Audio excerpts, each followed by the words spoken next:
sure it's okay. Good. Okay, so we are going to be looking at this.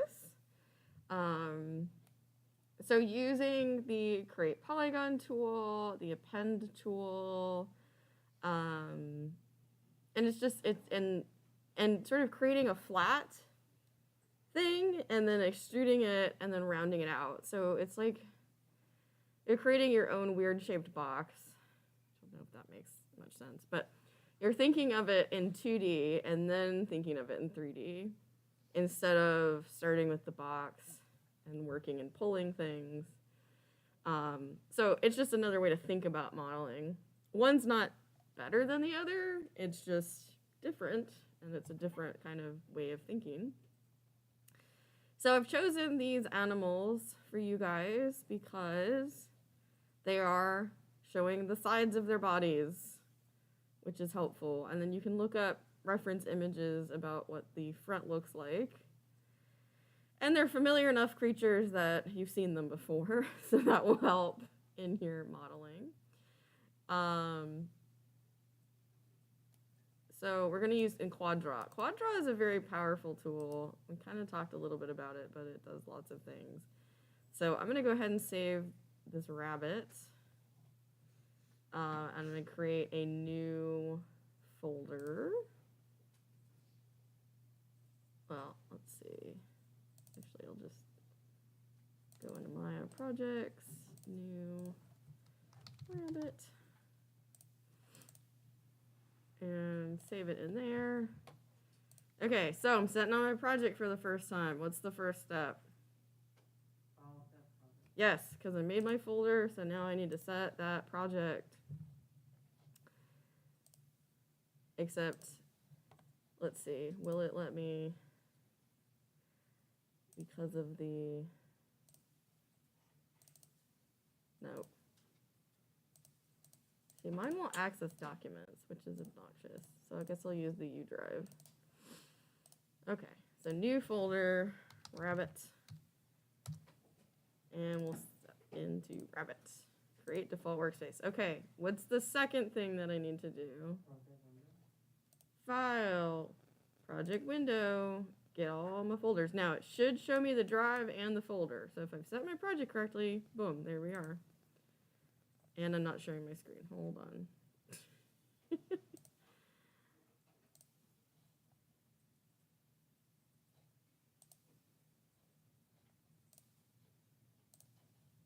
Okay. Oh, I didn't window it. Hold on. Hold on. Stop showing teacher screen.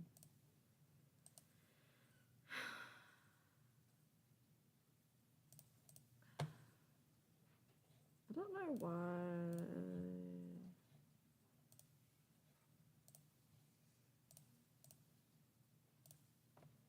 Okay. All right. So, yes, now I have in my U drive rabbit, all the folders, and I need to put my images in which folder? Excellent. So let me get rid of this, pull it out of here.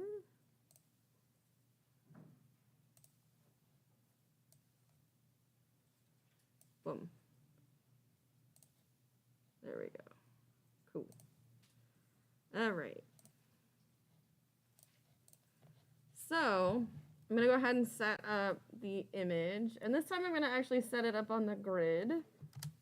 So I'm going to use the top view so that it's laying down. So like we did before, view, image plane, import image. And cool. Hold on. It should be. Oh. What is a JFIF file? Uh-oh.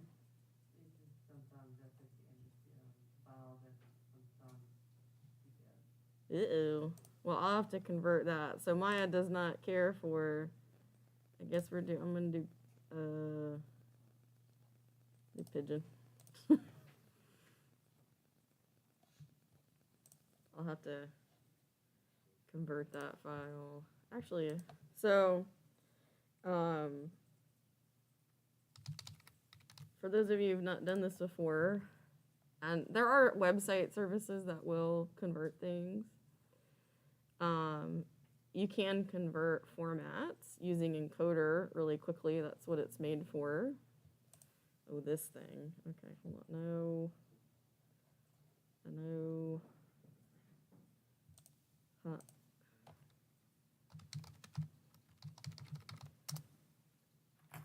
So if you have access to Adobe, you've got this really powerful way to convert files.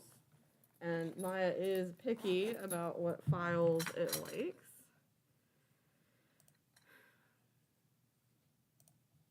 And so I'll go ahead and get rid of that one and pull in this one. And I will convert it from that nonsense to a JPEG.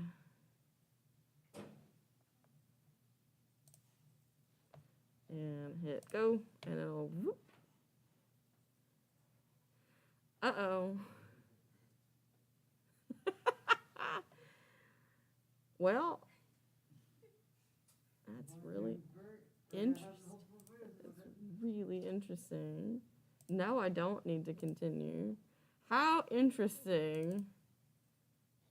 Why? It must be able to hold video. How weird. Yeah, I usually use Encoder for like videos and stuff. Yeah, but I mean, it's supposed to be an image file. I'm not familiar with this format. That's so weird. The rabbits started multiplying. That's it. All right, there we go. Now it shows up. So do be aware that Maya's picky about formats.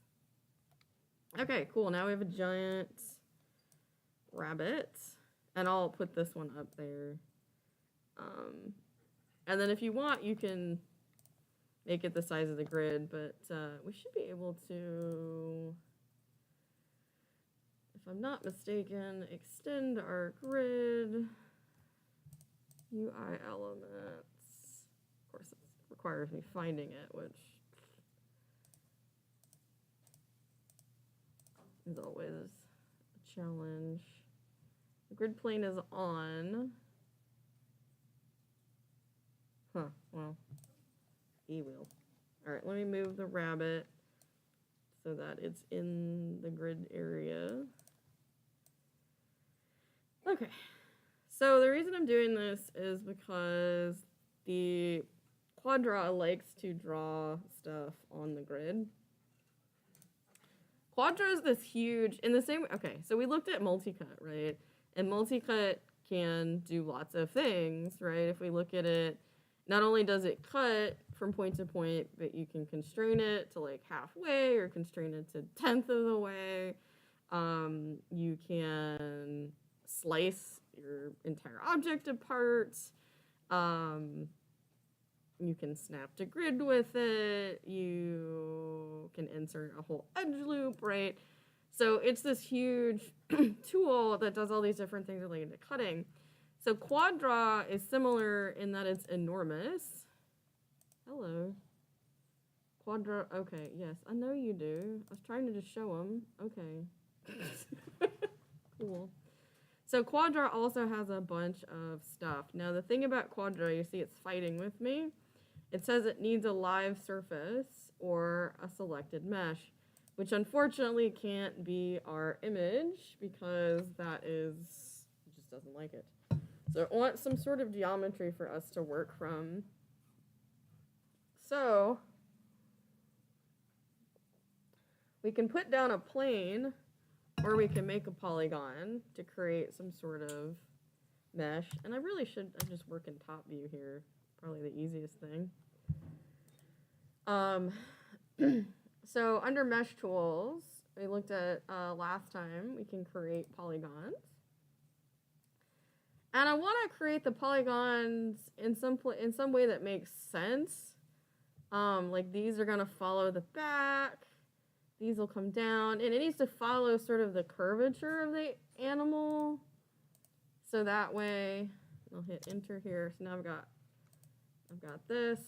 So that way, when you start to sculpt it in 3D and puff it out, it'll puff out correctly. So from here, if I quad draw, now I've got this surface. I've selected it, and it's still not happy. So let's go ahead and select. Oh, are you feeling like you're gonna do it? Okay. So to make something a live surface, you have to hit this magnet.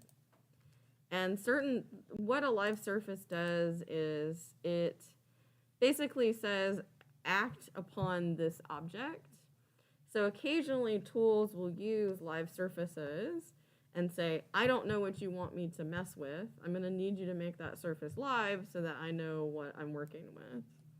Now, one thing I'm seeing right off the bat is if I move this, and I do not know why it always does this, but you notice my polygon is flipped. The silver part is on the other side. So I'm going to move my rabbit down just a touch, and I can do it in here even if I want to be extra careful, just -0.1. And that's going to let me see my polygons a little better. So this is flipped the wrong way. Really easy to fix. Mesh display reverse, and ta-da, it's working the right way. So if ever the insides are on the outsides, you can go to mesh display reverse, and it will flip the inside and outside. Okay. Questions, confusions? I'm not expecting you to follow along at this point. Don't stress out. Just enjoy the ride. If you want to, fine, but it's a lot. I'll help you get set up. Okay. So if I make this live, now I can mess with it. Get my toolkit out. Now I can activate quad draw. Come here. It's still not happy. So quad draw does a number of things, just like multi-cut. So you can click dots to create extra geometry. So if I do that, I can, let's see if I have to get it up on the, it'll place potential new geometry. And you can see I can drag it to place things as well. Let's see. And it's so crazy because you see it's using like tab and middle mouse button. Just like, what? Okay. Don't use that a lot. But so right now it's acting on this surface. It's also useful if I use left mouse. Oh, no. Let's do. I need a bigger surface. I'm gonna do.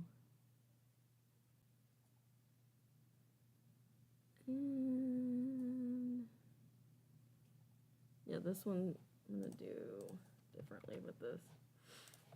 All right, we'll come back to quad draw. I'm gonna do something different with this. Okay, so I went ahead and disabled it. Whatever. Let's do append first, and then we'll look at quad draw because I've got this out. So there's two ways that you could approach this, and I was trying to do them together, and that wasn't working. Let's look at, there's append, mesh tools, append.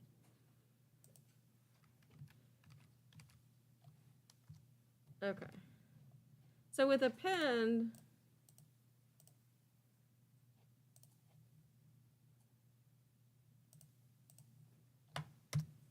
what you do is you can start with a piece here, and you can keep going back to your last tool used here.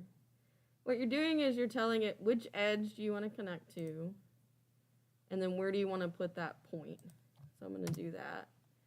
And I'm going to, and unfortunately you have to keep hitting Y on the keyboard. But I can just start building. Now I can make quads too, but, and so Y on your keyboard is last tool used. So that's how I'm able to do this. And of course I can come in and tweak things as well. So if I want to grab the edge, just move that down. And so I can start to build by creating a polygon and then appending to that polygon. So just Y, click the edge, click here, enter, go back to last tool, Y, click the edge, click enter.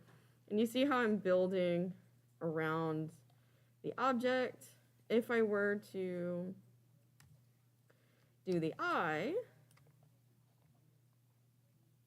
I would want to go around the eye, right? If I'm going to do the ears, we're thinking about it flat, I would do the exterior of the ear and then the interior of the ear. That way I can push the interior in and make the exterior come outwards. So you want to think about what you're going to have to push and pull afterwards as you're building this.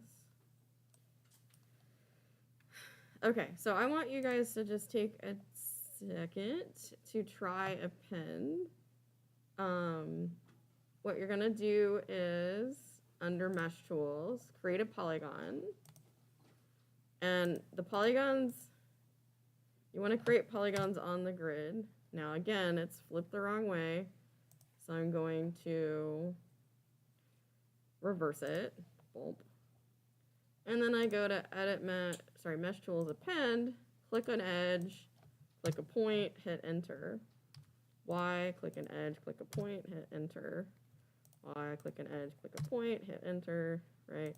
And so I can start to build more complex stuff. And it will fill in little holes too.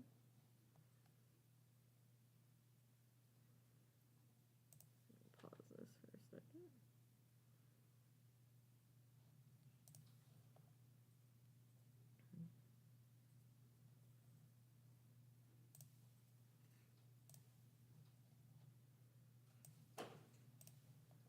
Okay, so again, you're trying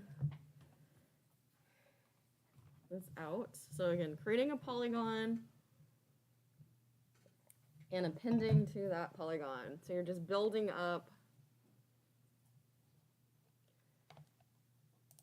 Just get that flow down. And you just go wherever you want. I just want you to get a sense of it.